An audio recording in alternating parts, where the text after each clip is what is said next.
إلهي عظم البلاء. اعوذ باللہ من الشیطان الرجیم. بسم اللہ الرحمن الرحیم.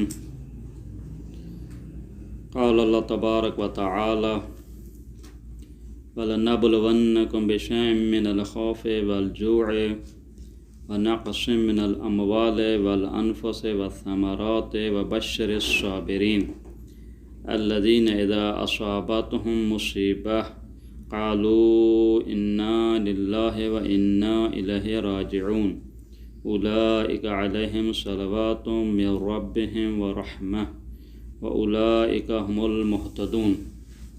صدائے فطرت کے عنوان سے یہ گفتگو جاری ہے کہ یہ عرض کیا تھا کہ تعبیر یہ تھی کہ پروردگار یہ فرماتا ہے فاذکرونی اذکرکم، آپ مجھے یاد کرو میں آپ کو یاد کروں گا. ایک یاد کرنے کا معنی یہ ہم نے کیا تھا کہ پروردگار کو آپ مصیبت میں یاد کریں گے. مصیبت کا کیا مطلب؟ یہ الہی ایک سنت ہے، الہی طریقہ کار ہے انسان کو بلند و بالا کرنے کے لیے. امتحان کا ایک سلسلہ ہے. تو خداوند کریم جب امتحان لیا اور آپ پہ کوئی مصیبت آتی ہے تو ان کا ایک زندگی کا ایک شعار ہے اور ان کا مزاج یہ ہے. وہ کیا کہتے ہیں جب بھی مصیبت آتی ہے؟ کہتے ہیں انا للہ و انا الیہ راجعون. یعنی ہم جو ہے اپنے وجود کے، اپنے جسم کے، اپنے اعضاء کے ہم مالک نہیں ہیں. ہمارے پورے وجود کا مالک کوئی اور ہے، اور کچھ ہی دنوں بعد ہمیں اپنے اصلی مالک طرف کو پلٹایا جا، ہمیں پلٹ کے جانا ہے. جب یہ گفتگو کرتے ہیں تو یہ خود انا للہ و انا الیہ راجعون مصیبت کے ٹائم کے کہنا اپنے عقائد حق کا اظہار ہے. دقت کیجیے گا، عقائد حق، عقائد جو آپ کے ہیں حقیقی عقائد ہیں، صحیح عقائد کا اظہار آپ کہاں پہ کرتے ہیں؟ مصیبت کے ٹائم پہ. یہ فقط یہ زبان یہ کہنا نہیں ہے فقط، بلکہ ایک تبلیغ ہے جہاں آپ کی یہ سوچ کی عکاسی کرتی ہے کہ آپ کس مزاج کے مالک ہیں. وہاں یہ بھی بتا رہے ہیں کہ میرا پورا نظریہ یہ ہے، تبلیغ آپ کر رہے ہیں. تو پس کلمہ انا للہ و انا الیہ راجعون کیا ہے؟ پیغام حق کی تبلیغ ہے. خوب جب یہ ایسا کرتے ہیں مصیبت ٹائم پہ تو اب خدا انہیں کیسے یاد کرتا ہے؟ انہوں نے خدا کو ایسے یاد کیا مصیبت ٹائم پہ. اب خدا نے کیا یاد کرتا ہے؟ اولئک علیہم صلوات من ربہم ورحمہ. اب ان پہ صلوات کون بھیجتا ہے؟ پروردگار. دیکھیں یہی وہ لوگ ہیں، دیکھیں اولئک علیہم صلوات، خدا کی جانب ان پہ صلوات ہے. یہ بڑا فرق ہے کہ آپ صلوات آپ پہ بھیجنے والا کون ہے. یہ اس مقام تک پہنچ جاتے ہیں، یعنی اس کا مطلب ہے ان میں اتنے وہ کمال آ جاتا ہے، اب ان میں یہ استحقاق اور یہ حقدار بن جاتے ہیں کہ پروردگار کی جانب ان پہ صلوات آتی ہے.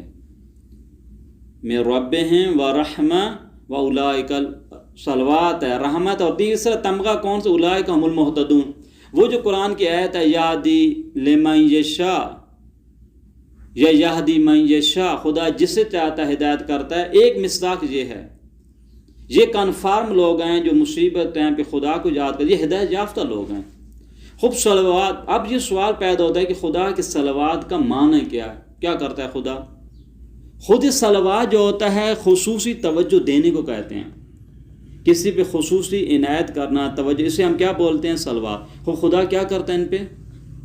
خدا کی صلوات کا کیا کرتا ہے؟ جیسے ہم پڑھتے ہیں ایسے پڑھتا ہے خدا، جو کچھ اور ہے خداوند کریم کا انداز. دیکھیں سورہ احزاب خداوند کریم فرماتا ہے آیت نمبر 43 هو الذی یصلی علیکم، وہ ذات ہے جو تم پہ صلوات بیچتی ہے، وملائکتہ، اور ان کے ملائکہ صلوات بیچتے ہیں. کس اس کا اثر کیا؟ دیکھیں یہ اثر ہے ان کی صلوات کیسے ہے؟ لیخرجکم من الظلمات الی النور، تمہیں ظلمت اور تاریکی سے نکال کے نور اور روشنی طرف لے کے آتے ہیں.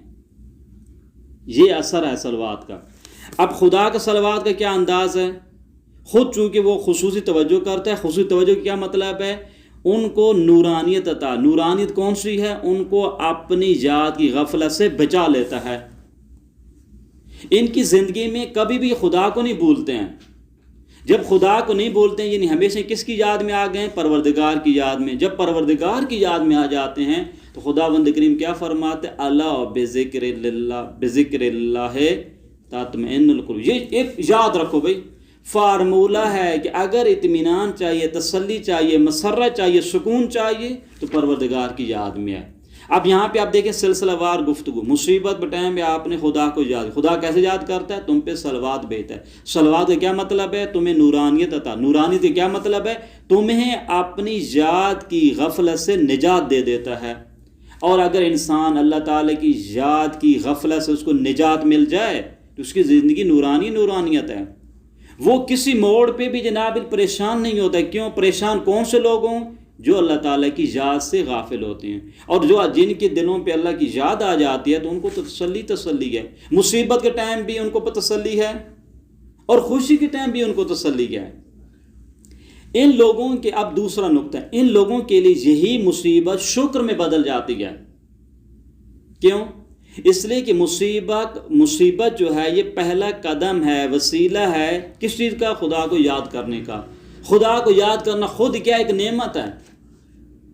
بس ان کا انداز اب تبدیل ہو جاتا ہے، انا للہ و انا الیہ راجعون سے کون سا انداز آ جاتا ہے؟ الحمدللہ لک الحمد حمد الشاکرین لک علی مصابہم۔ زیارت عاشورہ میں جب آپ پڑھتے ہیں پوری زیارت عاشور، سجدے میں یہ دعا پڑھتے ہیں، اللہم لک الحمد حمد الشاکرین لک علی مصابہم۔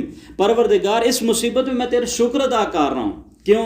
یہ مصیبت جو ہے آپ سبب بنی ہے کہ آپ اللہ تعالیٰ کو یاد، اللہ تعالیٰ کو کیسے یاد کیا؟ انا للہ و انا الیہ راجعون۔ اور اللہ تعالیٰ کو یاد کرنا ہے کیا؟ خود ایک نعمت ہے۔ جب نعمت ہے تو آپ شکر کے مرحلے میں آ جائیں گے۔ صبر سے آپ کس مرحلے پہ آ گئے؟ شکر کے مرحلے پہ ہو گئے۔ کیوں؟ اس لیے کہ آپ اللہ تعالیٰ کی یاد میں ہیں۔ اور جب انسان کی زندگی اللہ کی یاد ہی میں رہے تو اس انسان کے لیے کوئی پریشانی نہیں ہوتی ہے جناب کہ میں روزہ رکھنے سے مجھے تکلیف ہوگی یا نہیں ہوگی، نماز پڑھنے سے مجھے تکلیف ہوگی یا نہیں ہوگی۔ اس لیے کہ اس کا محور اور مرکز کون کی ذات ہے؟ پروردگار کی ذات ہے۔ بس ایک معنی جو لیا جا سکتا ہے فاذکرونی اذکرکم، کہ یہ معنی ہے کہ آپ مصیبت کے ٹائم پہ خدا کو یاد کرتے ہیں، خدا بھی تمہیں یاد۔ آپ کیسے خدا کو یاد کریں؟ یہ بتانے پروردگار میں تیرا بندہ ہوں، بس میں تیرا فقط بندہ ہوں۔ جب اس نظریے کا پہنچ جاتے ہیں خدا بند کریم اپنی عنایت آپ پہ نازل کرتا ہے۔ کیسے عنایت کرتا ہے؟ یوں سمجھیں کوئی اگر کھلونے کی کوئی حفاظت بچہ کرتا ہے نا، کھلونا تو اس کا نہیں تھا، مہمان کا بچہ تھا، اس کو آپ نے دیا تو آخر میں اس کو جاتے ہوئے کیا دیتے ہیں آپ؟ اس کو جناب علی 1000 تومان دیتے ہیں، کچھ پیسے دیتے ہیں، بھی لیجئے بیٹا آپ اس سے جو آئس کریم لے لینا۔ یہ آئس کریم دی جا رہی ہے، دیکھیں یہ اصل پرکھا جا رہا تھا کہ یہ میرا بندہ میرے اپنے وجود سے جو میں نے سے دیا ہے، اس کو جب میں نے لے رہا ہوں تو اس کا انداز کیا ہے؟ میرا ہے نا بھائی۔ آپ نے کہا ہے کہ یہ وجود کس کا ہے؟ پروردگار کا، اس وہی مالک ہے، اس نے تجھے چند دنوں کے لیے اس کہا ہے کہ آپ اس سے استفادہ کر سکتے ہیں۔ اب جب کہ اس نظریے پہ آپ پہنچتے ہیں، اب یہ دیکھنا ہے کہ یہ انسان، یہ جو ہم نے یہ چیز دی ہے، اس سے کتنے وابستہ ہو جاتا ہے، اور اگر اس وابستی سے کٹ اپ ہو جاتا ہے تو پھر وہ مرحلہ بھی اس کے لیے آسان ہوتا ہے۔ یا ایتھا النفس المطمئنہ ارجعی الی ربک راضیۃ مرضیہ، اے نفس مطمئنہ اب پلٹ اپنے پروردگار، خوش ہو کیا بھائی؟ راضیۃ مرضیہ، اصلا ناراض نہیں ہونا، پھر بڑے خوشی سے آپ ہمارے پاس ہے۔ کیوں خوشی سے آئے گا؟ پر یہ تو میرا تھا ہی نہیں، یہ تیری تھا۔ اگر میں نے نیک کام کیا تو تیری عنایت تھی، اگر میں گناہوں سے رکا ہوں تو تیرے عنایت سے ہوا، میرے اس میں کوئی کمال ہی نہیں ہے۔ جب کمال نہیں ہے تو انسان سمجھتا ہے کہ پروردگار میں کہ تیری کس بات کو شکر ادا کروں، شکر ادا کروں تو بھی تیری نعمت سے ہے۔ یہ اس مرحلے پہ پہنچتا ہے، ان تعدوا نعمت اللہ لا تحصوها۔ اگر آپ اللہ تعالیٰ کی نعمتوں کو شمار بھی کرنا چاہتے ہیں، آپ شمار نہیں کر سکتے ہیں۔ صلی اللہ علیہ محمد۔